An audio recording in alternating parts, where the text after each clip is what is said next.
کہ حضور نے فرمایا کہ ھذا جبل احد یحبنا ونحبہ من ارکان الجنہ، یہ جبل احد ہے، یہ مجھ سے محبت کرتا ہے، ونحبہ، ہم بھی اس سے محبت کرتے ہیں، اور یہ جنت کے ستونوں میں سے ایک ستون ہوگا۔ بنفس و نفیس مصطفیٰ جان رحمت صلی اللہ علیہ وسلم خود اس پہاڑ پہ تشریف لے گئے تھے۔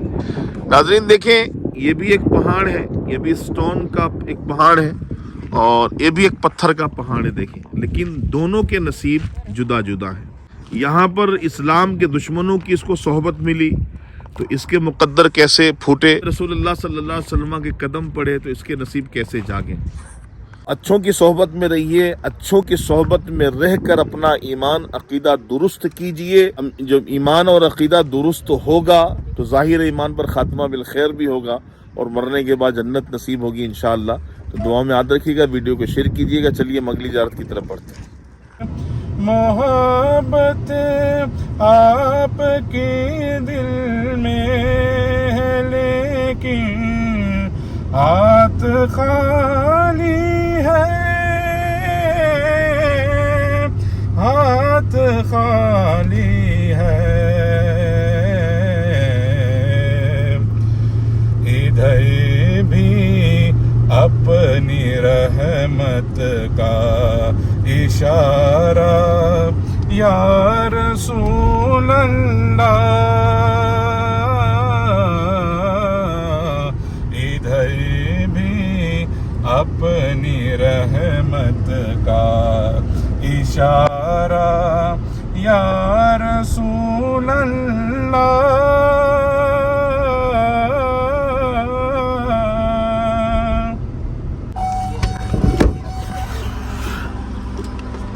ناظرین اس وقت ہم آ چکے ہیں اگلی زیارت پہ۔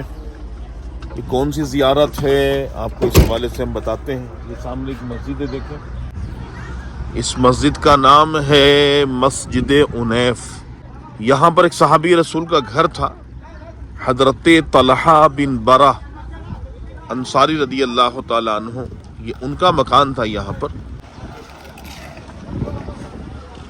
یہ بچپنے سے مصطفیٰ جان رحمت صلی اللہ علیہ وسلم کی انہوں نے صحبت پائی، بچپنے سے ہی حضور صلی اللہ علیہ وسلم کی بارگاہ میں یہ جایا کرتے تھے۔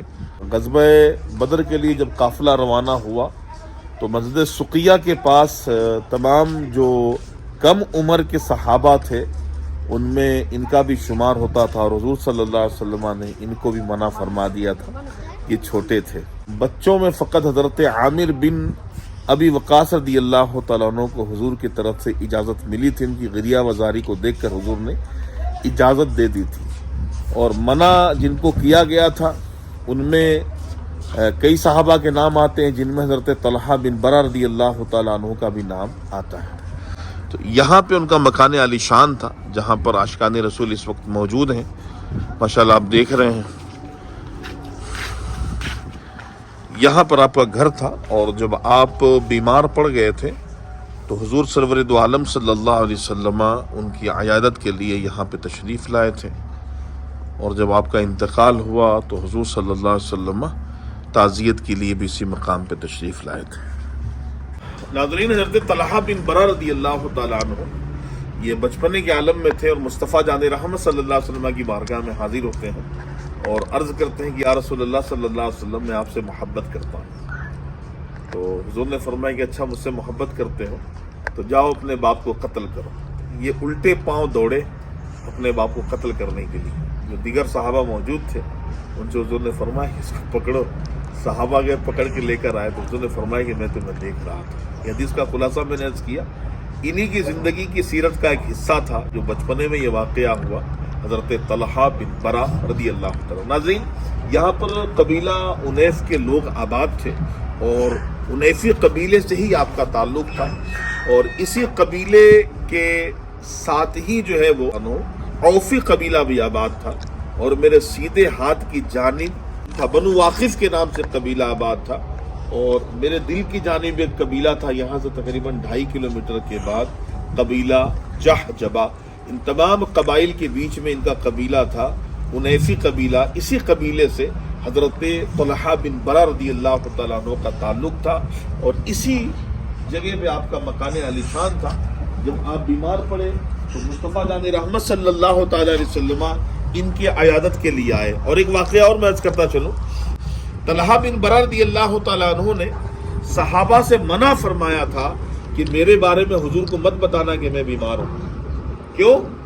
اس لیے کہ آپ نے صحابہ سے اس بات کا اظہار کیا میں کیوں منع کر رہا ہوں. کہتے ہیں کہ حضور کے حجرے سے لے کر میرے گھر تک کئی یہودیوں کے گھر آتے ہیں، تو کہیں حضور میرے آقا کو نقصان نہ پہنچا دیں اور میں دنیا سے چلا جاؤں تو یہ بدنامی اٹھے.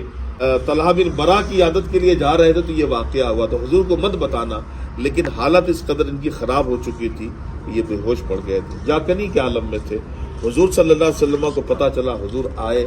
حضرت طلحہ بن برا رضی اللہ عنہ کے قریب حضور تشریف فرما تھے، اور جب چلے گئے تو یہ ہوش میں آئے تو لوگوں نے بتایا کہ حضور آئے تھے تیرے پاس. اللہ اکبر. تو انہوں نے اپنی حالت کا اندازہ لگا لیا تھا کہ میں نہیں بچوں گا. انہوں نے عرض کی صحابہ سے کہ دیکھو میرے مرنے کی خبر حضور کو مت دینا، ورنہ حضور آئیں گے تو یہودی کے ہی راستے میں نقصان نہ پہنچا دیں، اور کہ یہ بدنامی میرے لیے نہ بن پڑے کہ طلحہ بن برا کے گھر کے لیے حضور جا رہے تھے تو حضور کا یہ نقصان ہوا. تو کوئی نہ بتانا، میری موت کی خبر حضور کو مت دینا. لیکن ان کا جب انتقال ہوا تو پورے مدینے میں کوہرام مچ گیا کہ طلحہ بن برا عاشق رسول کا انتقال ہو گیا ہے. اللہ اکبر.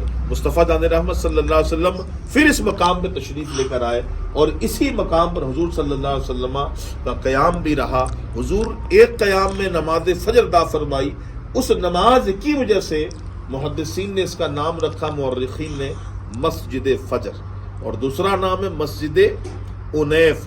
انیفی قبیلہ یہاں پر آباد تھا، اس قبیلے کی نسبت کی وجہ سے مسجد انیف کہا جاتا ہے. اس قبائل کے لوگ اس کو گھیر کے رکھے ہوئے تھے، اس مقام کو باؤنڈری کر کے رکھے ہوئے تھے، اور یہاں پر الحمدللہ پانی کا چھڑکاؤ کرتے تھے، خوشبو جلاتے تھے. کس لیے؟ کہ آقا کریم صلی اللہ علیہ وسلم کی اس مقام پر آمد ہوئی ہے. قبیلہ انیف کے لوگ آگے چل کے سعودی عربیہ کی جو مجلس ہے آثار قدیمہ کو جو سنبھالتے ہیں، یہ ان کے حوالے کر دیا، اور اب انہوں نے یہاں پر ایک خوبصورت سی عالیشان سی مسجد بنائی ہے. ناظرین، مسجد قباء سے تقریباً یہ 700 میٹر یا 800 میٹر کے مقام پر یہ مسجد ہے.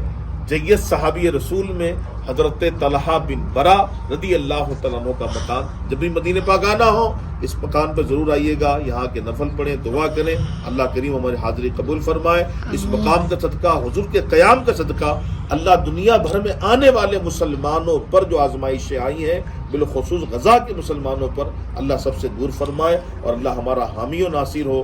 بار بار حج و عمرے کی اللہ سعادت عطا فرمائے. السلام علیکم ورحمۃ اللہ وبرکاتہ.